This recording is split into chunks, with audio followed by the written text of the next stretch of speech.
Good afternoon, respected doctors. I am Dr. Rajneesh Dedia from the Medical Services of MQ Pharmaceutical. Today we have expert for the talk on intrauterine insemination. The talk is the tips and tricks for the successful intrauterine insemination. So, Dr. Rajul Tyagi is the president of Association of Private Gynecologists, Lucknow. She is vice president of ISPAT UP chapter. She is secretary of ISAR UP chapter. She is director of Javitri Hospital and Test Tube Baby Center, Lucknow. She is board member of Endometriosis Committee and FOXY from 2017 till 2020. Ma'am has extensive training abroad, so she pursued vitrification and laser hatching from Malaysia, London. She has got IVF and ICSI training from Cleveland, USA, embryology training from Brussels, Belgium, and Malaysia. She had pursued clinical infertility training from Vaughan Hall, England. She has pursued embryo biopsy from Barcelona, Spain, and stem cell training from Miami, Florida. Ma'am has organized a number of conferences, like she organized first and second IHRA conference at Lucknow, third IHRA conference at 2013 at Bangkok, fourth IHRA conference at Lucknow. She has two Indian and three international publications, and she is awarded with a number of awards like Nari Awards in 2014. She also received Stri Shakti Puraskar in 2015 and Inspiring Gynecologist and IVF Specialist of India Award in 2019. So without further delay, I would request ma'am to take the proceeding and give her expert opinion on the topic, practical guides to intrauterine insemination. So over to you, ma'am. Yeah, good afternoon, friends. I welcome you all. As you people know, we are going through a difficult time of corona outbreak, and all of us are in lockdown. I welcome to this initiative by MQ Pharmaceutical, continuing the medical education through this webinar. And today, my topic is tips and tricks of a successful IUI. So IUI is a first-line assisted conception treatment method and is least invasive. The rationale for the use of IUI is to reduce the effect of factors such as vaginal acidity and cervical mucus hostility, and to benefit from the deposition of bolus of concentrated, motile, morphological, normal, capacitated sperm as close as possible to oocyte. So the advantage of IUI, it is a non-invasive method, it is inexpensive, it is easy to perform, and training is easy to doctor and to assistant staff. And there is a negligible risk of ovarian hyperstimulation syndrome. Before we talk about the IUI, we should know what are the basic, to start with the IUI, we should know what are the basic equipment or instrument which are required to setting a IUI lab. They are like a laminar flow unit, simple microscope, sperm counting device, maybe Mackler or Neubar, heating block, centrifuge, CO2 incubator, or you may use routine dry incubator, one refrigerator, pipette with disposable plastic tips. So as you can see, it is not a costly thing to set up a IUI lab. You can have if you want one good class IUI lab, you can have an optional instrument like biotherm and slide warmer, auto semen analyzer, sperm freezing media, sperm freezer, and frozen semen storage container. Consumable for IUI, semen collection container, 70% alcohol with the plastic bottle, centrifuge tube, microscope slip, cover slips and slide, pasture pipette, transfer pipette, plastic syringe, of course, some stains by which you can know about the morphology and the function status of the sperm, like papinicula stain, eosine, nigrosine stain, fructose reagent, and HOS reagent. You need a pH paper to know the pH of the semen sample, sperm preparation media, sperm freezing media, and permanent marker pen and sub record forms. And equipment for for insemination. You have to use powder-free gloves, Cusco speculum, and sometimes you may need trinaculum also, proper hand towel and patient drapes and gauze, tuberculin seed, and of course the insemination device. And this can be Wallace insemination catheter or some Friedman catheters or some Indian-made catheters. All can also be used.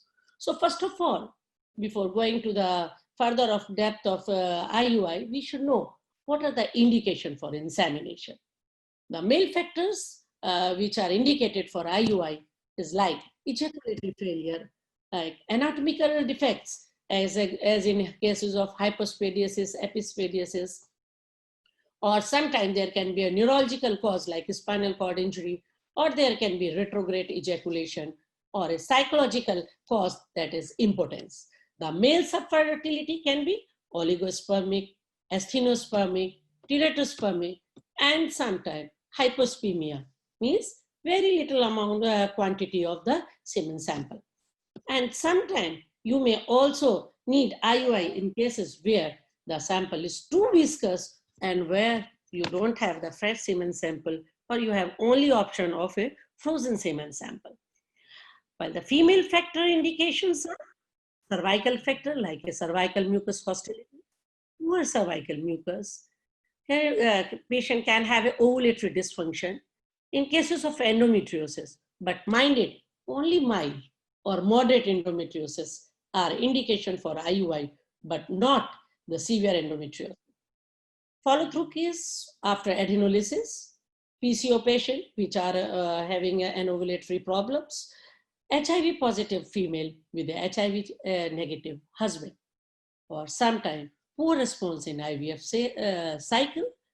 Rare indication are allergy to the semen or sometimes vaginismus. Idiopathic infertility or unexplained infertility is also one of the indication of IUI. Factor common to both male and female is immunological infertility. Available evidence suggests that there is an increased incidence of this problem in infertile couples, and anti-sperm antibody may be found in variety of body fluids. You can get these antibodies in male, you can get these antibodies in serum and seminal fluid, while in female, you can get these antibodies in serum, cervical mucus, tubal fluid, follicular fluid, and peritoneal fluid. Sometimes you need a husband frozen sample for insemination. An indication for this frozen semen sample are when the husband is outstation, or he has taken some anti-neoplastic treatment, he is a case where the vasectomy is performed, or the patient has a very poor semen parameter. There you can do the pooling of the sample and you can use for that. Or he has been on drug therapy. There is when you need insemination with the donor sperm, usually we do the insemination with the husband sperm, but there are some indication where we can use the donor sperm, like azoospermia of primary testicular origin or a failed microsurgical vasoepididymal anastomosis.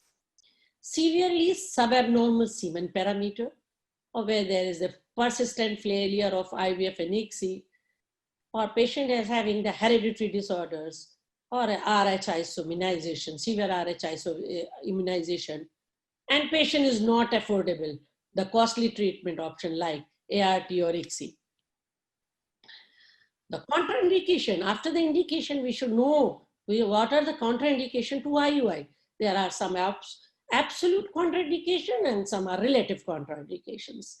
The absolute contraindications is bilateral tubal block, very severe oligoasthenoteratospermic sperm, genital tract infection, pregnancy is when the pregnancy is contraindicated in a female partner, or unexplained genital tract bleeding. While the relative contraindication are tubal pathology, severe semen abnormality, genetic abnormality in the husband, pelvic mass, or older women, multiple infertility etiologies. Patient has gone 2-3 times of pelvic surgeries, severe illness in both or one or both partners, recent chemotherapy or a radiotherapy is taken, or a multiple failure of IUI treatment. So what are the steps in IUI? IUI, as you know, IUI is an integrated process which is usually combined with selection and counseling. Number 2 is ovarian stimulation, monitoring of the follicular growth and endometrial development, timing of insemination, sperm preparation, and last, insemination. And at last, the luteal support. So let's take one by one. The selection of the patient. Couple being considered for IUI should have been evaluated through thorough clinical history, thorough clinical physical examination with a good semen analysis examination. You can also do the day 21 of the progesterone to find out whether the patient cycle is ovulatory or not. We should be sure about the tubal patency, and this you can do by HSG, or if patient can afford, diagnostic laparoscopy with tubal testing. You should know about the ovarian reserve test, whether the patient is going to respond nicely with your stimulation protocol, what is a reserve, and this you can do by a good ultrasound and by counting the antral follicular count, and biochemically by doing the anti-Mullerian hormone testing. Counseling, before going through this procedure, we should thoroughly counsel the both partners, especially the husband.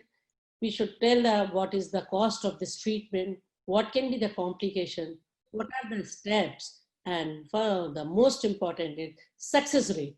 The success rate should be, we should tell it should be between 15 to 20% per cycle. And couple, and we should be able to couple question and answer information. This can increase the effectiveness and promote the positive self-approach. The next comes the controlled ovarian stimulation for IUI. And the rationale for this stimulation is, the aim is to increase the number of oocyte available. That means at least less than 4 mature follicle for insemination. Thus, the chance of implantation increases. To increase the steroid production, which may improve the chance of fertilization and embryo implantation. But it has some disadvantages like ovarian hyperstimulation syndrome, multiple pregnancy, and of course, the cost of the drug and the monitoring. So the drug used for ovulation induction are oral or injectable. Among oral, there can be estrogen antagonist or aromatase inhibitor. Among estrogen antagonists can be clomiphene citrate and tamoxifen, while in aromatase inhibitor, there's a letrozole or anastrozole. Injectable can be gonadotropin, and in this gonadotropin is a follicular stimulating hormone or HMG hormone. And these can be urinary or recombinant. So we will take one by one each drug. We will discuss one by one. So first is the clomiphene citrate, which is the gold standard drug for ovulation induction.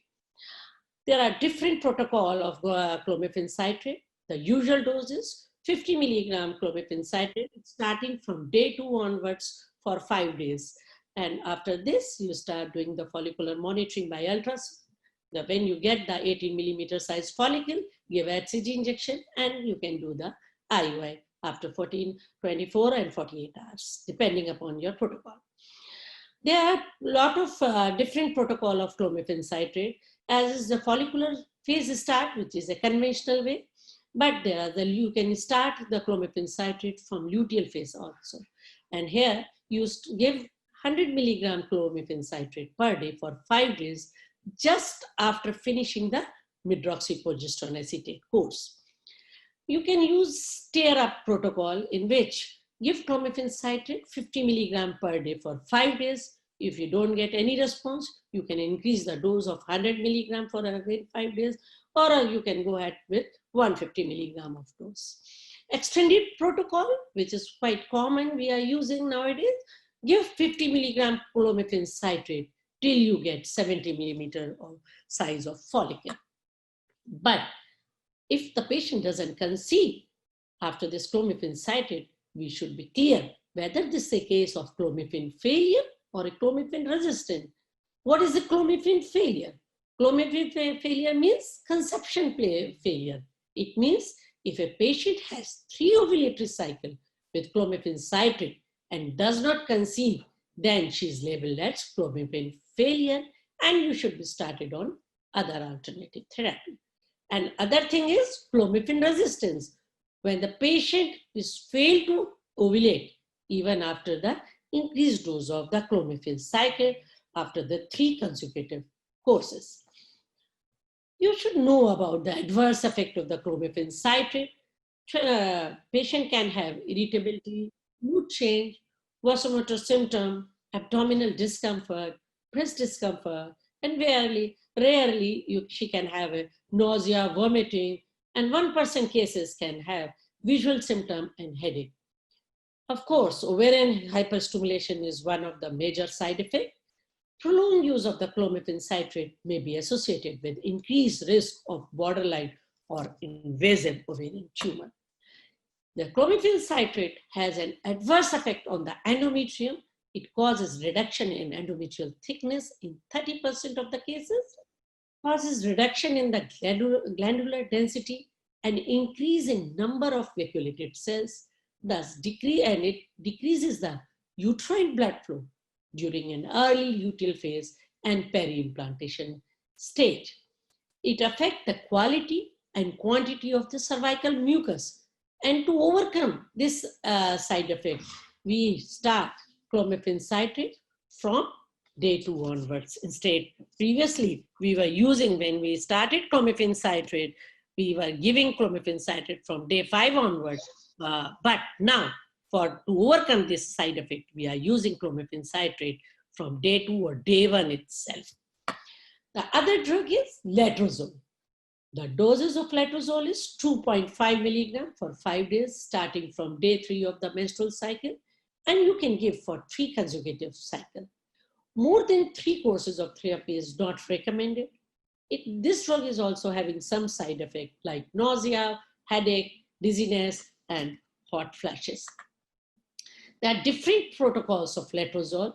The normal is, as I told you, 2.5 milligram from day 2 or day 3 of the cycle for 5 days. But you can use the extended protocol, that means 2.5 milligram letrozole daily from day 1 of the menses for 10 days till you get the 17 millimeter size of the follicle.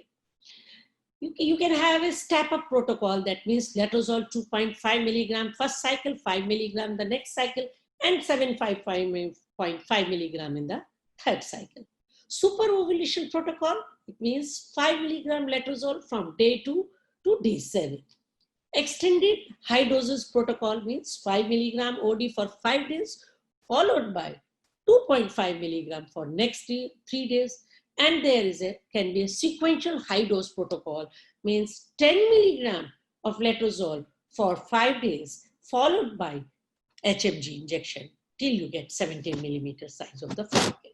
The next drug is aromatase inhibitor, and this is anastrozole, and dose is 1 milligram. And you start from day 2 onward for 5 days to 7 days. The last is tamoxifen. Tamoxifen is selective estrogen receptor modulator. It causes competitive estrogen. It is a competitive estrogen antagonist which displays estrogen from estrogen receptor, binding protein in HPO axis, leading to decreased negative feedback of endogenous estrogen.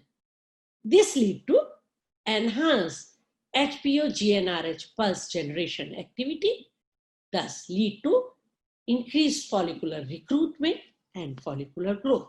And dose is 10 milligram OD from day 2 onward for 5 days. The other adjuvant oral ovulatory drugs can be dexamethasone, where the female is having increased DHEAS. You can use myoinositol, especially in PCO patient, obese PCO, and which are showing the insulin resistance. So this drug can improve insulin receptor activity and dose of this is 2 milligram, 2 gram twice in a day. You can use N-acetylcysteine, name is with the name on the name of Netfield. Dose is 100 milligram daily. Sometimes you can use dopamine agonist where there's the prolactin hormone is raised. You can use the dopamine agonist also. Now come the injectable Ovulogen. And among this, the gonadotropin is the drug. The type of gonadotropin can be urinary, can be highly purified, or recombinant. Different protocol of this gonadotropin, we can use gonadotropin along with the clomiphene citrate, use clomiphene citrate from day 2 onward for 5 days, and start gonadotropin from day 7, 8, and 9. You can use clomiphene citrate from day 2 to day 6 and give gonadotropin on alternate days, like day 4, day 6, and day 8. And do the follicular monitoring from day 9 onward. Instead of clomiphene citrate, you can use letrozole, 2.5 to 7.5 milligram from day 2 to day 6, and a gonadotropin from day 7 to day 9. You can use clomiphene citrate or letrozole along with the metformin plus gonadotropin in cases of the PCO patient. Instead of using combination protocol, you can use only gonadotropin, but this gonadotropin you have to use with the GnRH agonist, or you have to use with GnRH antagonist. And this GnRH agonist can be long protocol, short protocol, or ultra long protocol. In long protocol, you start giving agonist 0.5 milligram from day 21 of a previous cycle. Wait for bleeding.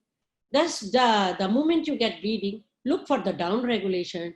See, do your E2P4 level, do the ultrasound, and then reduce the dose of the agonist to 0.25 milligram and start giving gonadotropin till you get the 70 millimeter size of the follicle.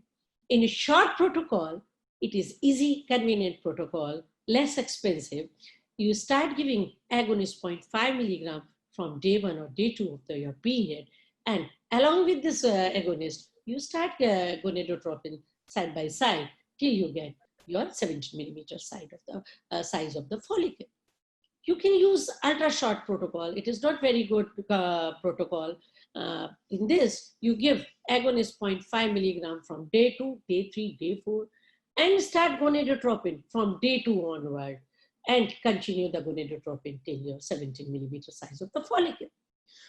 Then use gonadotropin with antagonist, and this antagonist can be single dose or a multiple dose. Single dose means 0.25 milligram antagonist, or multiple dose 3 milligram antagonist. Use this, the gonadotropin can be used in a step-up protocol or a step-down protocol. So what is this step-up protocol? Step-up protocol, you start with 37.5 international unit of the gonadotropin for 7 days. Look for the response. If you are getting good response, continue the same dose. But if you are not getting a good response, then you increase the dose by 37.5 or till you get the dose of 225. And in step down, you start with 225 of the gonadotropin, wait for 7 days, see the response. If the response is okay, continue. If the response is too high, then you can reduce the dose by 75 international unit till you get the dose of follicle of 17 millimeter. The antagonist protocol, the antagonist has made a great revolutionary change in ovulation induction protocol, and our main aim of this in ovulation induction is to prevent premature LSF. And two possible antagonist protocol are multiple dose protocol and single dose protocol. So advantage of this antagonist over agonist is there is a fewer days of stimulation, less use of the gonadotropin, less clinic attendance, less contact with the clinical staff, treatment, and less chances of OHS. In antagonist protocol, you can give agonist trigger, while in agonist protocol, you can't give agonist trigger. You have to give HCG trigger. Now comes the monitoring of our IUI cycle. While doing the monitoring, we have to concentrate on the follicular growth and the endometrial development. So for that, we have to do a baseline ultrasound. In this ultrasound, we have to look for the uterus, look for the myometrium, look for the antral follicular count, and we have to exclude any presence of ovarian cyst or hydrosalpinx and other pelvic pathology.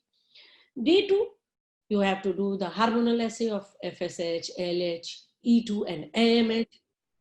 Elevated LH and FSH can show you that the patient is going to have a poor follicular response to your ovulation induction, while raised LH-FSH ratio is seen in cases of PCO, and you have to be alert that patient may have an excessive response and she can go for hyperstimulation. But nowadays we are going for a thorough ultrasound and AMH. So the antral follicular count and AMH is the gold standard to deciding your protocol.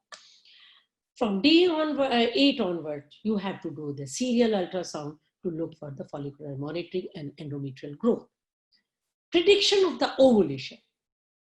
Prediction of ovulation is one of the most important determinant of success of IUI because it allows optional timing of insemination, and this become even more crucial in cases of frozen semen sample when we have a limited stock. And this prediction of ovulation we can do by BBT or cervical mucus, but nowadays it's obsolete. The standard is LH search. This is serum LH is, if this is plus, means plus 12 hours is going to be ovulation, while urinary LH search plus 24 hours follicle is going to rupture. You can predict the ovulation by doing the peripheral follicular blood flow or subendometrial blood flow study. Now comes the triggering of ovulation. The timing of ovulation trigger, at least there should be one follicle of size of about 18 to 20 millimeter. The triggering agent can be HCG trigger or agonist trigger. HCG trigger, you can use a urinary HCG in the dose of 5,000, 10,000 international unit. But if if you see that the patient is going in a higher, giving a hyper response, then you can reduce your dose of HCG by 2,500 unit. You can use recombinant HCG, that is a 250 microgram. When you have there is a chance of hyperstimulation, you can use a dual trigger. That means a 0.2 milligram of decapeptyl or 1 milligram of lupride HCG with 1,000 to 1,500 of HCG. Now comes the sperm preparation technique for IUI. First of all, we should concentrate on how to collect the semen sample. Sample sperm is obtained by masturbation into a sterile container after 3 to 5 days of abstinence. A patient has to avoid use of lubricants, and if they need a lubricant, they should avoid the contact of the lubricant with the glands, as this lubricant can be toxic to the sperm. The container should be warm to avoid the cold shock to the sperms. Addition of the culture media to the container before collection in cases when the sample is viscous, when there is a viscous sample. Or you can obtain a split ejaculation, especially in cases where the previous sample having an inferior semen quality, or there is too much of viscosity or impaired liquefaction. The selection of the sperm preparation technique can be simple wash, it's very common, very easy, or swim up. Usually in cases of normospermic case, we can do the swim up technique, or swim down, means there's concentration, especially in case where is the oligoestino or teratospermic sperm, or patient is showing a high leukocyte concentration. Now comes the time of insemination. Insemination can be planned according to the mutual of patient by timing the ovulatory dose of HCG. Ovulated egg is picked up by fimbriae immediately, and it reaches the fallopian tube within 5 minutes of ovulation, Fertilization of the egg. Fertilization of egg is possible even after 24 hours of ovulation. Sperm retain their fertilization potential for more than 24 hours. Still, it is preferable if they meet each other at earliest. We normally prefer to do IUI between 38 to 48 hours of HCG injection. Number of insemination. After natural intercourse, as you know, after natural intercourse, sperm are stored in cervical gland and mucus, and there is a continuous release of sperm in uterine cavity from the cervix. Some workers prefer to do 2 insemination, one after 24 hours and second after 48 hours of HCG injection. But in our setup, we do TVS after 38 hours of HCG injection before insemination. If ovulation occurred, then it's okay. But if it doesn't occur, then second insemination is done after 24 hours of first insemination. Superiority of the one method over the another is not well established.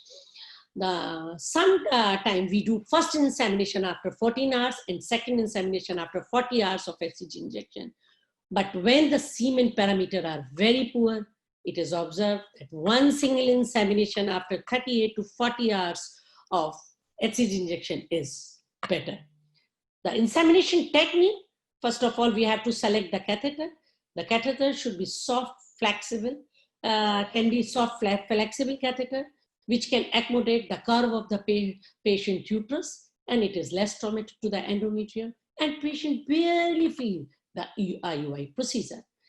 We can use an internal wire or a rigid stylet in cases of a difficult IUI, or you can use a stiffer catheter, but they are easier to insert into the uterine cavity, but they are more uncomfortable for a patient, and they can be traumatic to endometrium. Precaution, we have to take all aseptic technique to avoid infection.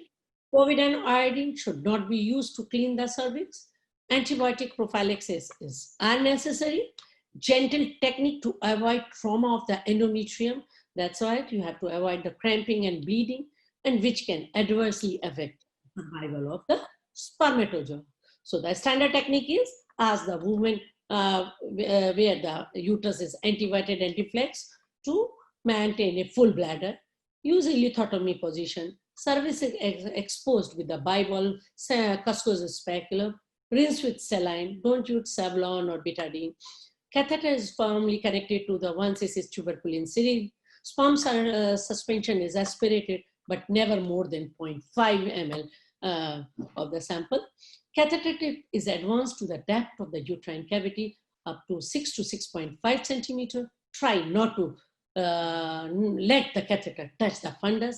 If difficulty is encountered with insertion of the catheter, use rigid stylet, use abdominal ultrasound, but try to avoid use of tenaculum.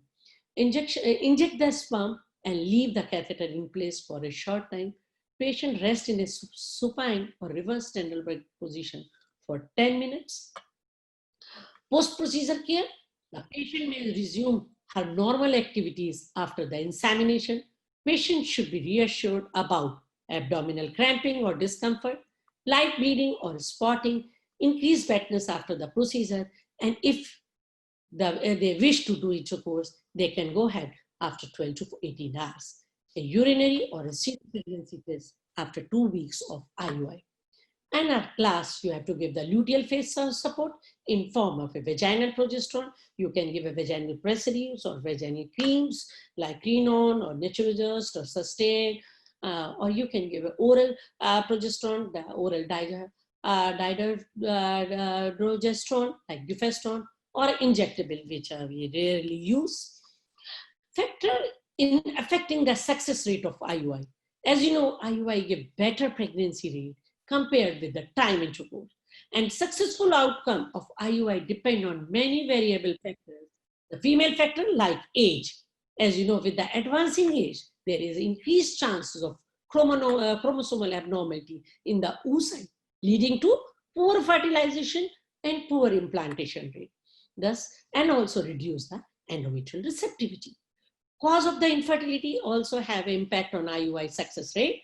The best result is seen where there is a cervical factor infertility or a male factor with an anatomical defect. Ovarian stimulation has impact on the IUI success. The success rate of IUI depend upon the type of the stimulation protocol used and the quality of the drug. Endometrium, the trilaminar sandwich-like echo pattern suggests the best receptive endometrium.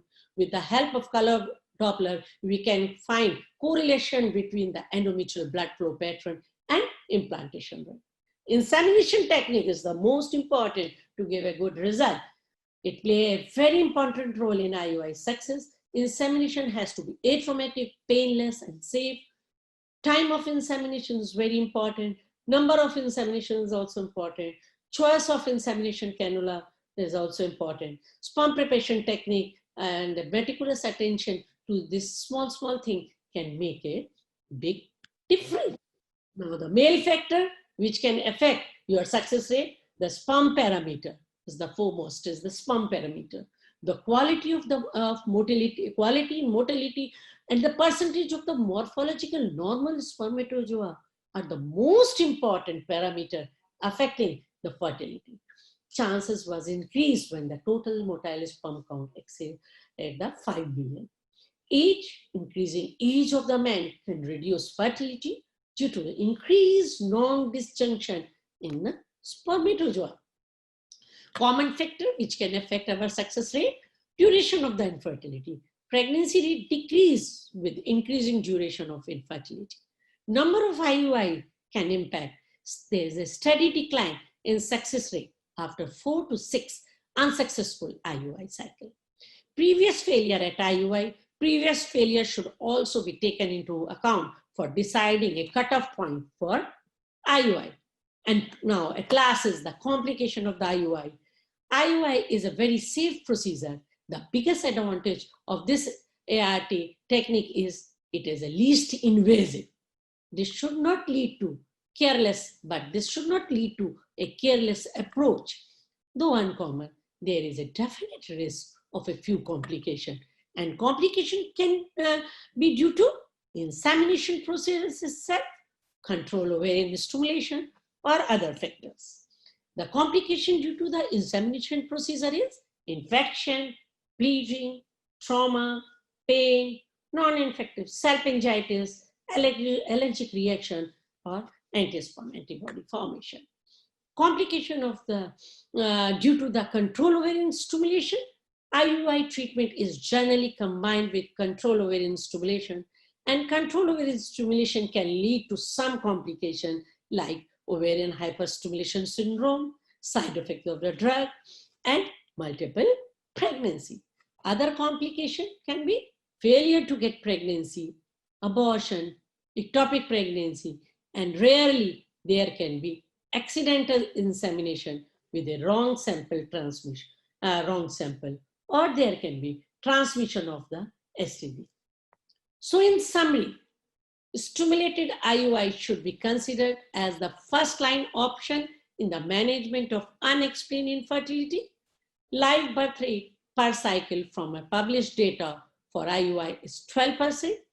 IUI may be considered in a mild male factors of fertility. However, there is a variation in the definition of this condition.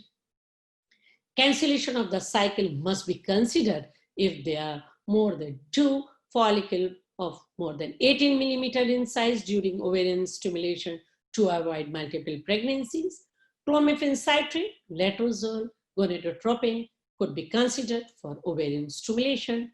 More research is still needed to improve the knowledge based on the use of IUI. So everyone plays the same music. Differently, you should know how to play your own tune. Thank you for your kind attention. Any question? Most welcome. Yeah, ma'am से बात करनी थी मुझे. Hello. Because I'm Dr. Poonam Mishra, ma'am, let me congratulate you. I have no question, just I want to congratulate you that you presented such a good Like the presentation was awesome and everything was so elaborate and so very well explained. Everything was very good. It was a good revision. And in this time of sitting at home, velle ekdam, you just made this afternoon very, very like happening. Thank you so much. Thanks. No, ma'am, no question. Just a lot of thanks. Thank you. Thank you so much. See you again. Hello, ma'am. Hi. Hi, ma'am. Dr. Anju from Jaunpur. I'm seeing you. हाँ, कैसी है ma'am? बढ़िया, it's so fine. Ma'am आप Time going on here, this lockdown. It's terrible. Yes, ma'am. Okay, Hi. ma'am. Your presentation was very nice. Yeah, thank you. So we Okay, will ma'am. keep on doing this every ऐसे lockdown में days. कुछ पढ़ाते रहिए हम लोग को. If you have any topic, you can suggest, so we can go ahead with another topic. Dr. Ajul Tyagi, Dr. Pratap Kumar from Anipa. Oh, great, sir. Good. Really great. It's my This is pleasure. a very nice webinar. But my question to you is, do you recommend one single IUI or twice after the next 24 hours, the second one? No, our protocol is we call the patient after 36 hours. Only one. After HCG, 36 hours later. Yes. Correct. And if it's a follicle rupture, then we go ahead with a single IUI. But if doesn't rupture, then we may go for. And the second question is, do you routinely give progesterone after IUI? See, sir, it's not recommended. But usually we give dihydrogesterone, this dupestone, 1 OD for 14 days. When will you start it? From the day of the IUI. Okay. Thank you so much. Thank you, sir.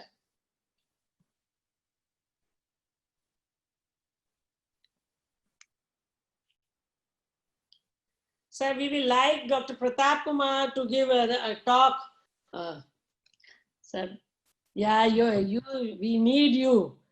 Some other time. Yeah, You can prepare. Yes. tell the people it is a great day. You are in a great demand and you should give a webinar lecture. Thank you so much. We'll do that. It was a nice listening to you, and it was a pleasure once again listening to IUI from you. Thank you, sir. Thank you. Hello, myself Dr. Preeti Gupta. Yeah, Preeti. You're from Jhansi? I'm from Banaras. Okay, yeah. Ma'am, how to prevent OHS? So best is you give agonist trigger. Okay. Agonist trigger. But agonist trigger always has a decreased pregnancy outcome associated. So if you are giving agonist trigger, you have to give extensive luteal support. Okay. Okay. That is the main thing. And instead of using clomiphene citrate, give letrozole. Okay. And starting dose of the gonadotropin, don't use 75 if the patient is a good responder. You won't need a gonadotropin, and even if gonadotropin, 37.5 is Means the best.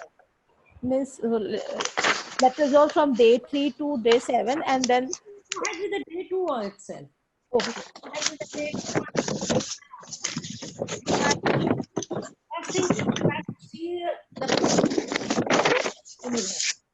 if your sonography, your ovaries are quiet and treatment is steady, don't bother about the thickness of the endometrium. If your ovaries are quiet, then you can go ahead with the day 1 or day 2 of letrozole.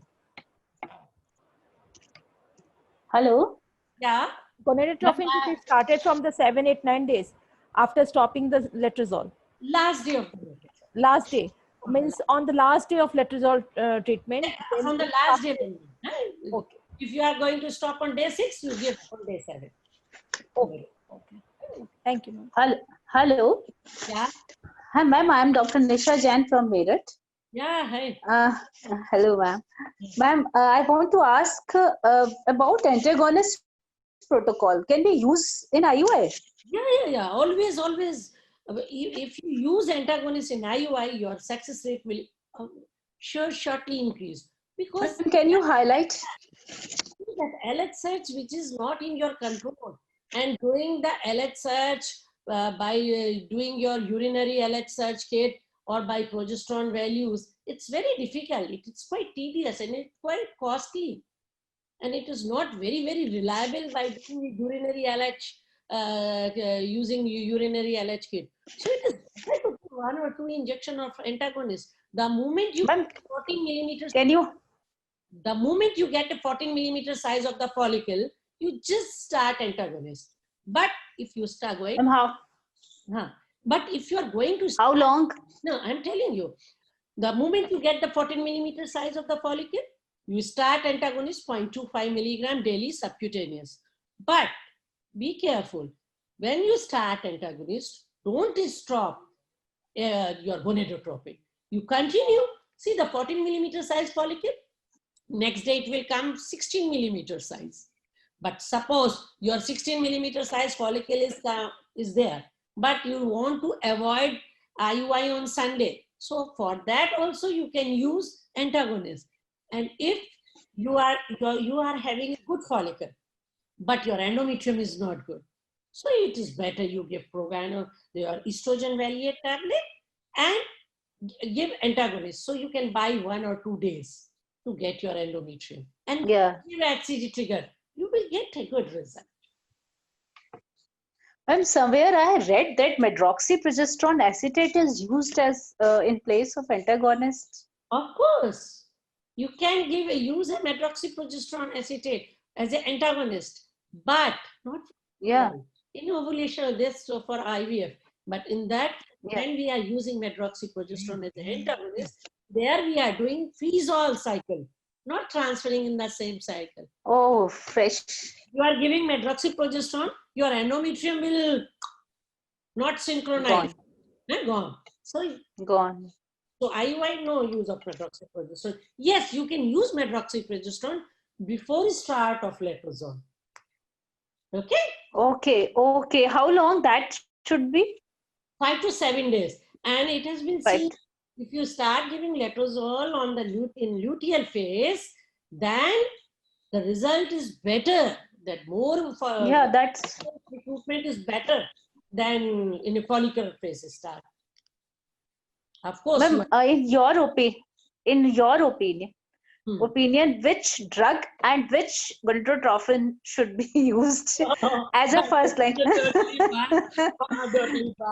But in IUI, I really don't use recombinant because I have to see the cost effectiveness. If the patient can afford, then why not he will go for IVF? If he's going for IUI, there are 2 reasons. One, they don't want to go for this tedious process of IVF, and another is cost. So why use urinary recombinant? Why not use a urinary highly HMG. HMG. Ma'am, are there any advantages of extended protocols of letrozole or clomiphene?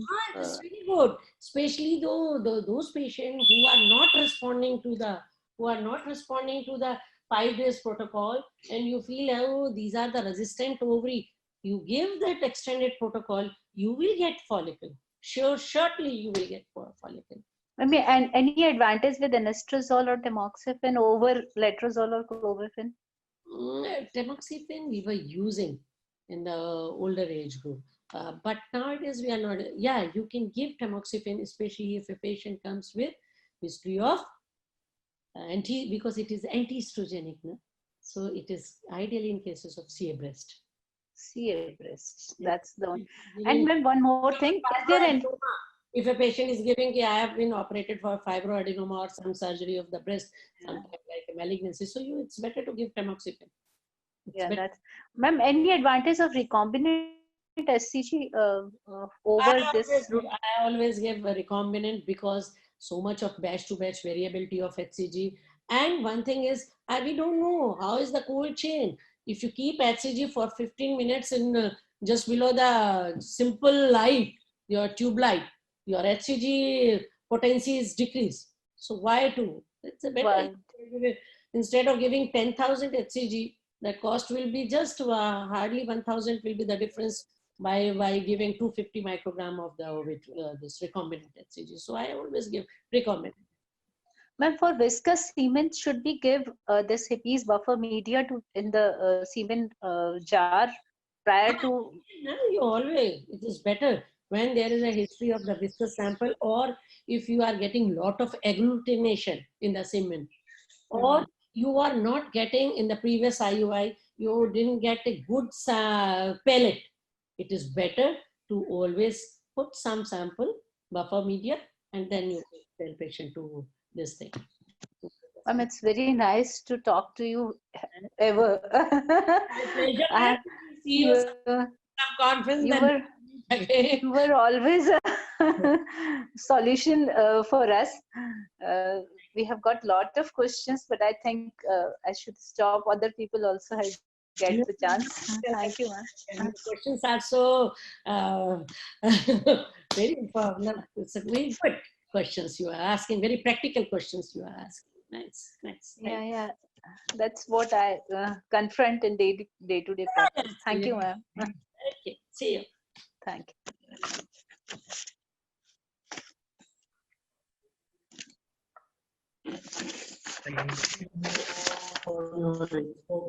Now I'll hand over the session to our divisional head, Mr. Rajiv. So he'll give the formal vote of thanks now. Thank you. Thank you. Good evening, ma'am. Hi. Ma'am, I'm Rekha from Kanpur. Rekha, bul. Ma'am, thank you for the excellent lecture. Nice to And see I was asking this, ma'am, letrozole you are saying in the luteal phase start giving. I didn't get that. you. Give medroxyprogesterone for 5 to 7 days. On the last day of the finishing the medroxyprogesterone, the day you finish the medroxyprogesterone, the next day you start giving letrozole. 2.5 milligram. Okay, so in the previous cycle we'll give medroxyprogesterone. Yes, you have to give medroxyprogesterone. Previous cycle luteal phase. Before the menses. Just before the menses. Okay, 5 days. 5 to 7 days. 5 to 7 days, ma'am. One BD. BD, yes, medroxyprogesterone or BD. So that will help in what, ma'am? See what follicle we are getting in this period, in this month, where we are doing the Yes, IUI. ma'am. They are not the follicle of this month. That course Yes, is not. they are from the. They are from the previous month. They are. So the luteal phase. Yes, ma'am. When there is the luteal Yes, phase, ma'am. already there is the FSH start growing up. The recruitment already start in the luteal phase. So this is the ideal time. Yes, what I have learned this thing from doing double stimulation in IVF. So by doing the double stimulation in IVF, I learned what oocyte I was getting in the first pickup. I got better oocyte in the second pickup. I do pickup and next day onward, again I start doing stimulation. And I realized the more number of the oocyte and more mature oocyte. So why not we should start this treatment in IUI? So I started and I'm getting good result. If your patient is not responding the letrozole with the 1 or 2 month treatment, so next the third month, I don't use the increased dose. I give with medroxyprogesterone and then I get the result. And one more question. So this will recruit more follicles. Much follicle and a better follicle. We don't need a much follicle in IUI. We need a follicle which is good, which is active oocyte. Okay. Somewhere, and just one more thing, ma'am. When we do IUI, some people are doing after they have seen ovulation. Is that like they said we get better results once the ovulation is seen on TVS and then do the IUI? Ideally, your IUI should be done just before the ovulation because 36 to 40 hours, ma'am. No? See, that's okay, ma'am. for 24 hours. An egg has the potentiality for fertilization of 24 hours. So you have time of 48 hours. What do you think? Okay. Acha, 24 hours the egg will survive. 24 घंटा sperm का हो गया. अगर आपने sperm दे भी दिया उससे पहले, if you have given IUI for ovulation, your sperm will survive till 24 hours. Okay. Yes, yes. And अगर egg. ovulation हो गया है, then there's no need. Ideally, if you have given one insemination, and after your insemination or ovulation occurs within 24 hours, you should not give, because you are going to create a ectopic pregnancy. Okay, okay. To avoid. Or even if you are doing IUI, you want, no, I'm not sure. My first IUI is not up to date. My sample was not good. There was spill of the sample came Okay, back. okay. Then you Yes, do ma'am. second IUI, but don't use 0.2 ml. You just use 0.1 ml and do low perfusion. Means you just inject just above the internal os. Don't go up to the mid cavity. Okay, to avoid Okay, okay, ma'am. ectopic pregnancy. Okay, 0.1 ml of the semen sample, ma'am. Ideally, we give only 0.2 ml. Okay, 0.2. Yes, ma'am. Yes, yes. Tubal capability Okay. is 0.2 ml. If you give 0.2 ml of the fluid, this will go up to your fallopian tube. So don't give more than 0.2 ml. Okay. Okay, but if you are giving Okay. Thank you. Thanks a lot, ma'am. okay. Second Ma'am, IUI. ma'am, one more. Okay. Okay. Ma'am, one more question. One second. You talked about double trigger. That is GnRH echo. What is that problem? Because agonist action is, it lasts long. Okay, while HCG trigger lasts for a long time. Okay, got a point? Yes, ma'am. If you give only agonist trigger, your luteal phase will be very insufficient. The corpus luteum will utilize very early. Ultimately, so supplementing. Progesterone तो आपका corpus luteum से बनता है ना. So HCG is to rescue that fading corpus luteum. So you are giving a very minimal dose of the HCG, that is a 1500 or 2000 unit or 1500. So this is not going to create a hyperstimulation. Okay. So wherever we are suspecting this OHSS, we should give this double. Give double stimulation, because extensive luteal support is quite costly. You give gel, you give dihydrogestrone, each tablet costs is 50-60 rupees. So it is quite costly. Yeah. If you give 3 times, 100 rupees, 150 rupees per day. And if give injectable, it's really painful for patients. So it is better to give double trigger. Okay. Ma'am, one more question. Somewhere I read early follicular antagonist. It's in the previous cycle. They are using antagonist for 3 days.